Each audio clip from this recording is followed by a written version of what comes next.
Mon mari m'a volé et menti. Maintenant, je le quitte. Quand j'avais 5 ans, ma grand-mère m'a offert son service à thé en porcelaine fine, transmis par sa propre mère. Elle n'avait pas de fille et j'étais la seule petite fille parmi 11 cousins, alors elle me l'a confié. Il n'a peut-être pas de grande valeur marchande, mais sentimentalement, il est inestimable. Depuis 28 ans, je l'ai soigneusement conservé et utilisé, espérant un jour le transmettre à ma fille ou ma petite-fille. Mon mari connaissait toute l'histoire et savait à quel point ce service comptait pour moi. Il y a quelques semaines, sa sœur et sa famille sont venus passer quelques jours chez nous. Comme à chaque fois que des petites filles me rendent visite, j'ai organisé un goûter avec mon service à thé, perpétuant une tradition chère à ma grand-mère. Sa nièce l'a adoré et tout s'est bien passé. Quelques jours plus tard, en préparant un autre goûter avec une amie et ses filles, je suis allée chercher mon service. Et il avait disparu.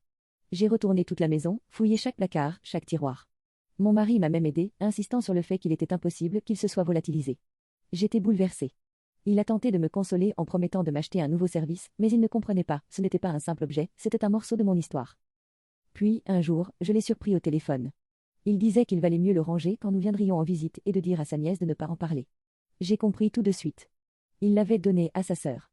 Quand je l'ai confronté, il a bafouillé, essayé de minimiser. Il m'a dit que ce n'était qu'un jouet pour petite fille, que j'étais ridicule de m'accrocher à ça, qu'il comptait me demander de le léguer à sa nièce de toute façon.